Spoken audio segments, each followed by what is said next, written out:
माननीय सभापति महोदय, सदन में वर्ष 2025-26 के बजट पर चर्चा चल रही है। आपने भी मुझे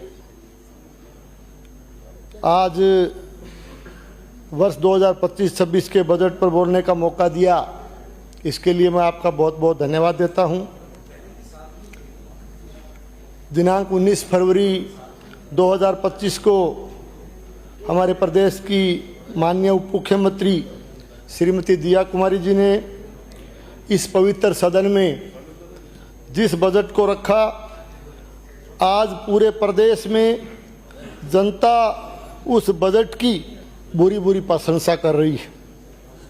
सरकार ने इस बजट के माध्यम से प्रदेश के सर्वांगीण विकास को नई ऊंचाइयों तक पहुंचाने का पूरा प्रयास किया। इस बजट में हर वर्ग का ध्यान रखा गया, चाहे किसान वर्ग हो, चाहे मजदूर वर्ग हो, चाहे कर्मचारी वर्ग हो, चाहे जनप्रतिनिधियों का मामला हो, हर वर्ग के हितों का ध्यान इस बजट में रखा गया है।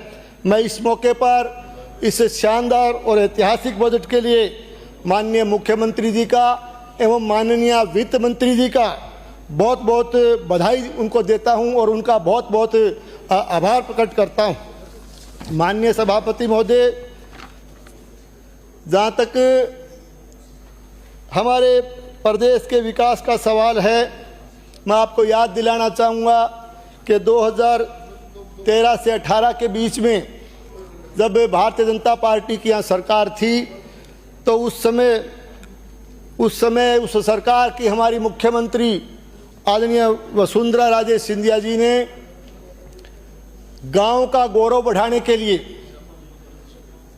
बड़े पैमाने पर प्रत्येक ग्राम पंचायत में गौरव पथ का निर्माण किया था। उसी गौरवशाली परंपरा को आगे बढ़ाते हुए आज हमारी वर्तमान सरकार ने भी 5000 से अधिक आबादी वाले ग्रामीण कस्बों में अटल प्रगति पथ बनाने का एक ऐतिहासिक निर्णय लिया है। इसके लिए मैं माननीय मुख्यमंत्री एवं माननीय वित्त मंत्री जी का बहुत बहुत धन्यवाद देता हूं, आभार प्रकट करता हूं। इसके साथ साथ प्रत्येक विधानसभा क्षेत्र में 10-10 करोड़ रुपए की राशि से नॉन पेचेबल सड़कों का निर्माण कराने का निर्णय लेकर के निश्चित रूप से सड़कों के मामले में भी एक शानदार काम सरकार ने हाथ में लिया।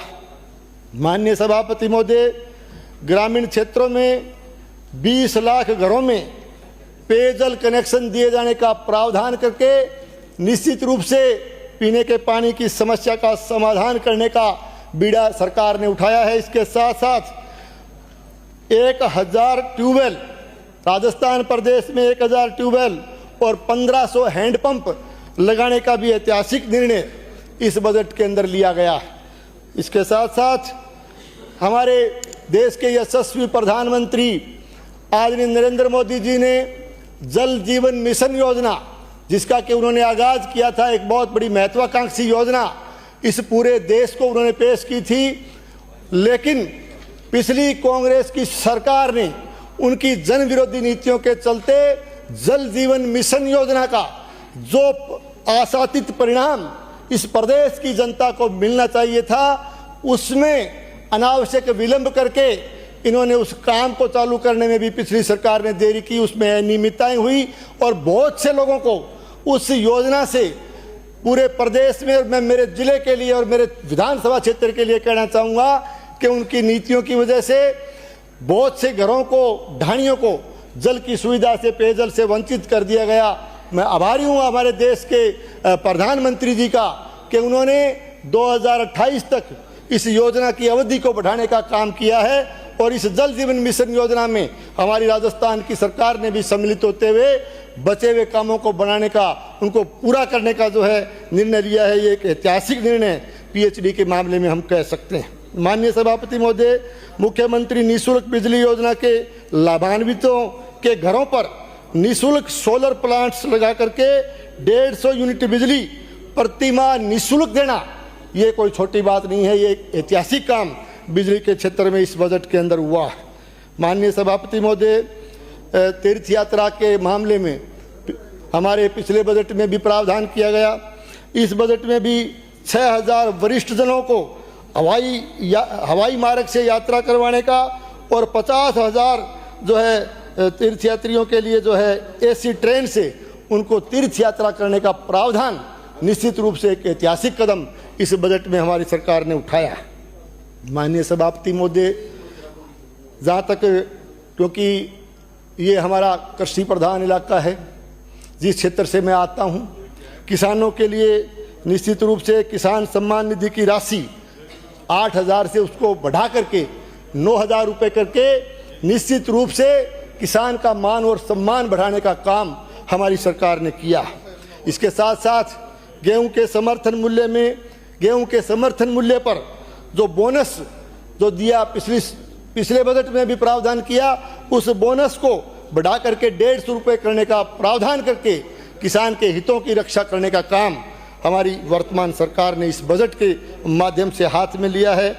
जहाँ तक जनप्रतिनिधियों के मान और सम्मान बढ़ाने का सवाल हो, इस बजट में पंचायती राज और स्थानीय निकाय जो भी हमारे जनप्रतिनिधि है, उनका मान और सम्मान बढ़ाने के लिए उनके मानदेय में भी 10% की राशि बढ़ाने का एक ऐतिहासिक फैसला हमारे माननीय मुख्यमंत्री जी एवं वित्त मंत्री जी ने इस बजट के माध्यम से लिया।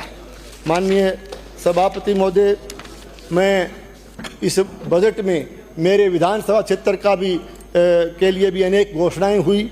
निश्चित रूप से गोगा जी का ऐतिहासिक मंदिर, गोगा जी मंदिर गोगामेड़ी में जो हमारा उत्तरी भारत का बहुत बड़ा श्रद्धा का केंद्र है, उसमें प्रतिवर्ष आने वाले श्रद्धालुओं की सुरक्षा व्यवस्था और उनकी सुविधा बढ़ाने के लिए बैरिकेटिंग और शेड निर्माण करने की घोषणा इस बजट के अंदर की गई है। इसके साथ साथ हमारे भादरा के बहुत ही प्राचीन अंधन जी मंदिर भादरा के जीर्णोद्धार और उसके विकास के लिए भी इस बजट में अतिरिक्त प्रावधान रखे जाने का फैसला हमारी सरकार ने लिया है।